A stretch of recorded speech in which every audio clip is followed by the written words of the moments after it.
تو پہلی بات زندگی ہے کیا؟ ہم مسلمان ہیں اور اللہ سبحانہ و تعالیٰ کی ذات پر ہمارا ایمان ہے. قرآن حکیم کو ہم تسلیم کرتے ہیں کہ اللہ تعالیٰ کا آخری پیغام ہے. رسالت مآب صلی اللہ علیہ وسلم پر ایمان رکھتے ہیں کہ وہ اللہ کے آخری رسول ہیں. اور اس بات سے ہم اتفاق کرتے ہیں کہ یہ دنیا یہ الٹیمیٹ نہیں ہے، یہ عارضی ہے، چند روزہ ہے، فنا ہو جانے والی ہے. اور ہم اس بات کا اقرار کرتے ہیں کہ اصل زندگی وہ آخرت کی ہے اور ہم نے بالآخر لوٹ کر اپنے رب کی طرف جانا ہے. جب کسی کے انتقال کی خبر سنتے ہیں ہم لوگ کیا پڑھتے ہیں؟ یہ قرآن حکیم کی آیت کا حصہ ہے. البتہ اس جملے میں مرنے والے کے لیے کچھ نہیں لکھا. اس کی جو ٹرانسلیشن ہے وہ ہے انا للہ و انا الیہ راجعون. بے شک ہم بھی اللہ کے اور ہمیں بھی لوٹ کر اللہ کی طرف جانا ہے. یہ جانے والا میسج دے کر گیا کہ میری زندگی بھی تمہاری طرح کی تھی، میں تمہاری طرح چلتا پھرتا تھا، چلتی پھرتی تھی. میں آج چلا گیا ہوں، آج میں چلی گئی ہوں، کل تم بھی میرے پیچھے پیچھے آ رہے ہوگے.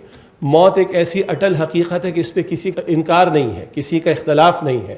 خدا کی ذات کے بارے میں اب ہمارے ہاں بھی کلام شروع ہو گیا ہے. ایتھیزم کے ماننے والے سو کالڈ اور وہ ڈبیٹ کرنے والے، وہ اپنی جگہ مسئلہ ہے، وہ ہمارے اس وقت ایشو نہیں ہے. لیکن موت کے بارے میں کسی کی ڈبیٹ نہیں. خدا کے بارے میں پھر بھی کچھ لوگ ڈبیٹ کر لیتے ہیں، ان کا جواب دیا جاتا ہے اور دیا جا سکتا ہے. موت کے بارے میں کوئی ڈبیٹ نہیں کہ موت آنے والی نہیں. اور یہ بھی ضروری ہے کہ وہ 40 50 60 کا سرکل پورا ہونے کے بعد ہے. میں نے اپنے ہاتھوں سے بلکہ جنازے پڑھائے ہیں اور اپنے ہاتھوں سے دفن کیا ان بچوں کو جس بچے نے 4 سانسیں لی اس کا انتقال ہو گیا، جس بچی نے 3 دن گزارے انتقال ہو گیا، اور جس بچی نے 1.5 سال گزارے اس کا انتقال ہو گیا. میں نے خود جنازے پڑھائے، اپنے ہاتھوں سے دفن کیا ہے. آپ کی میری کوئی شیورٹی نہیں.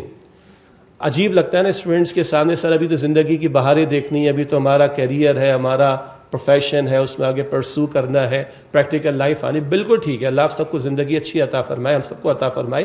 لیکن یہ ریالٹی سامنے رہے کہ اٹس ناٹ نیسیسری کہ 40 50 60 70 کے بعد ہی ڈیتھ آئے یا موت آئے. بہرحال جب کسی کا انتقال ہوتا ہے تو ہم فوراً پڑھتے ہیں انا للہ و انا الیہ راجعون. یہ اقرار ہے اس بات کا کہ ہم بھی اللہ کے ہیں، یہ بھی اللہ کی ذات کی عطا کردہ ایک امانت تھی جو چلی گئی، ماں باپ ہو XYZ، اور ہم بھی اللہ کے اور ہمیں بھی لوٹ کر اللہ کی طرف جانا ہے. تو زندگی کا یہ تصور کہ یہ دنیا اصل نہیں ہے، اصل آخرت ہے. زندگی کا یہ تصور کہ یہ انسان میرا حیوان نہیں ہے.